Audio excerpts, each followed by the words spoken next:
अब श्री रामचंद्र जी अपने सब मित्रों को, सुग्रीव जी को, हनुमान जी को, अंगद जी को, नल नील को, विभीषण जी को अयोध्यापुरी के दर्शन अपने पुष्पक विमान में बैठे बैठे ही करा रहे हैं। वो सबको दिखाते हैं अयोध्या की गलियां, अयोध्या के तट, और बोलते हैं कि यूं तो वैकुंठ के बारे में सब जानते हैं, वह कितना पुण्य का धाम है, परंतु मैं तुम्हें सच बताऊं तो मुझे अवधपुरी जितनी प्रिय है उतनी प्रिय कोई नगरी नहीं है। अवधपुरी मेरी जन्मभूमि है और इसके उत्तर दिशा में माँ सरयू नदी बहती हैं, जो कि मनुष्य के पापों को नष्ट करती हैं। इस तरह से वो जगह जगह दर्शन कराते हुए कहते हैं कि अवधपुरी के लोग मुझे बड़े प्रिय हैं, बड़े भोले होते हैं।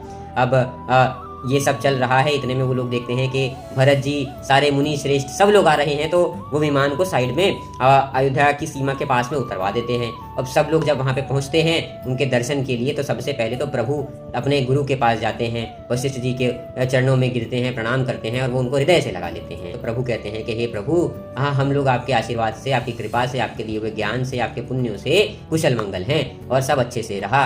अब उसके बाद सारे ब्राह्मणों का आशीर्वाद लेते हैं और फिर भरत जी प्रभु श्री रामचंद्र जी को देख करके उनकी आंखों से प्रेम अश्रु बह जाते हैं। ना तो वो कुछ कह पाते हैं, ना सुन पाते हैं, उनके चरणों में ऐसे ही लौट जाते हैं और उनके चरण कमलों की रज को बार बार प्रणाम कर रहे हैं। वो उठे ही नहीं रहे हैं, तो श्री रामचंद्र जी उनको उठा करके हृदय से लगा लेते हैं और उन दोनों के आंखों से प्रेम अश्रु बह रहे हैं। भरत जी बार बार कहते हैं कि प्रभु, अभी तक तो ये दास दुखी था, पर आपने उसको दर्शन दे दिए, अब सब कुशल मंगल है। और फिर वो हालचाल पूछते हैं एक दूसरे का।